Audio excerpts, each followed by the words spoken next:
Hello world, this is Random Fix, and today I'm going to be showing you how to replace your oxygen sensor. This is a regular 4-cylinder Toyota Camry, and the same can apply for such vehicles as the Corolla, Prius, many other different variations of this. Same 4-cylinder motor. If you have a V6, you're going to have two of these upstream, which is before the catalytic converter, and two downstream. In this case, we're going to be looking at the upstream oxygen sensor.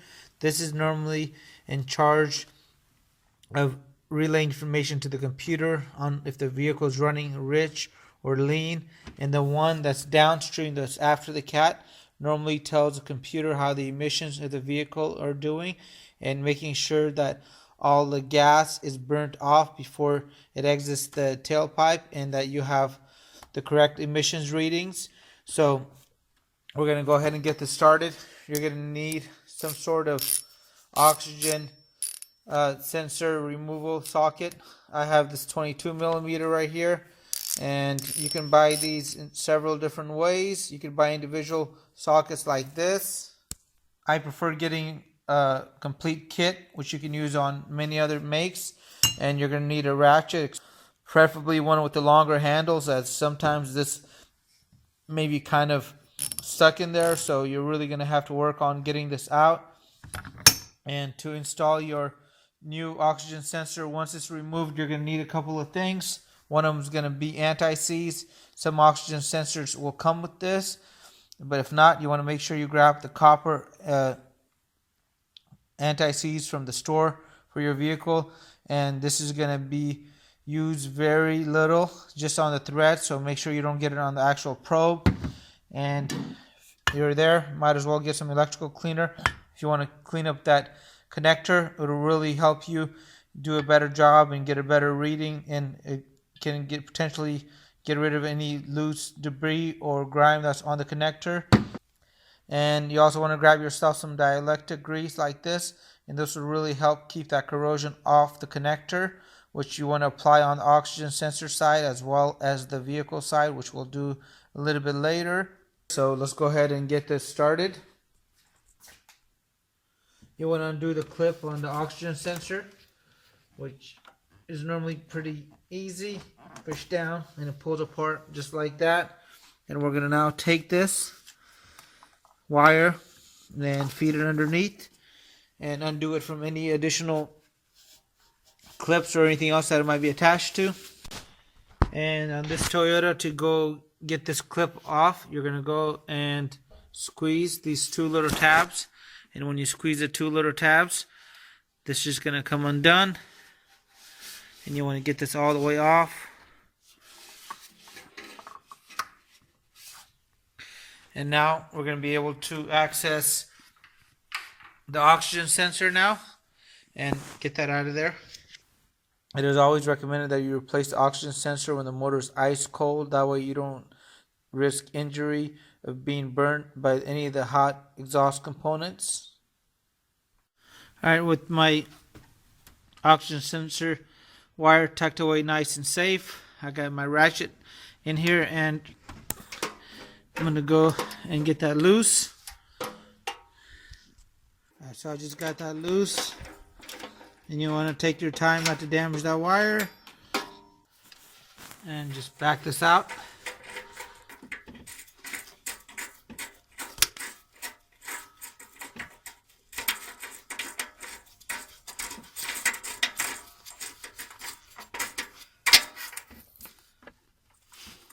And there's my oxygen sensor.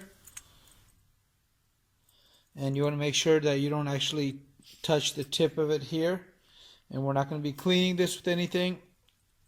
We are going to be applying some anti-seize before we put that in, only on the thread, and we're going to make sure that we don't get any of that anti-seize on the actual probe right here. In my case, I'm not going to be replacing my oxygen sensor here because my oxygen sensor is good. But if your oxygen sensor is bad and you're replacing it, you want to make sure that you get the anti-seize that comes in the box on here on the threads. So we're going to be installing the anti-seize right on this thread part right here, and do not get it on the probe, just like that. Now you want to go ahead and stick your oxygen sensor back in.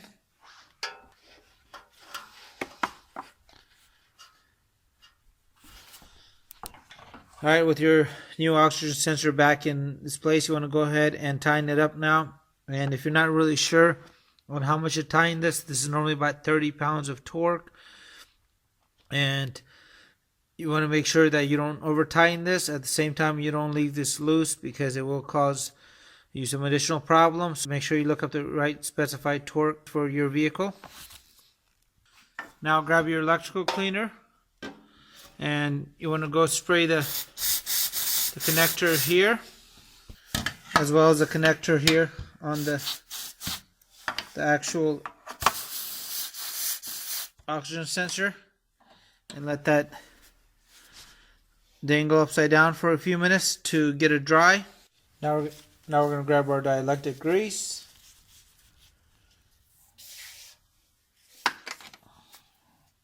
Put a little tiny bit in right into the connector there.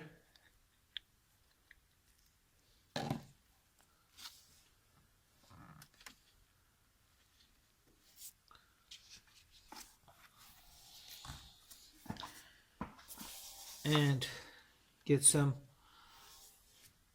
on the vehicle side. You want to make sure you pop this in until you actually hear the click. Lastly, go ahead and connect that little holder that kept the wire in place. And now with everything plugged back in, if you have a check engine light on, you want to go through and reset the check engine light and take the vehicle for a nice long drive. Alright guys, well I really hope the video helped you guys out. If you guys have any comments and questions, please leave them in the box below. I'll have a link to any of the tools that I use in the video as well. And if you guys haven't done so already, make sure you guys hit that subscribe button right here, so that way when I post any videos that are aimed to save you time and money, and if you'd like, go ahead and check off that bell notification so you'll get notified when the videos are posted. Have a great day. Hit the subscribe button, and I really appreciate your continued support.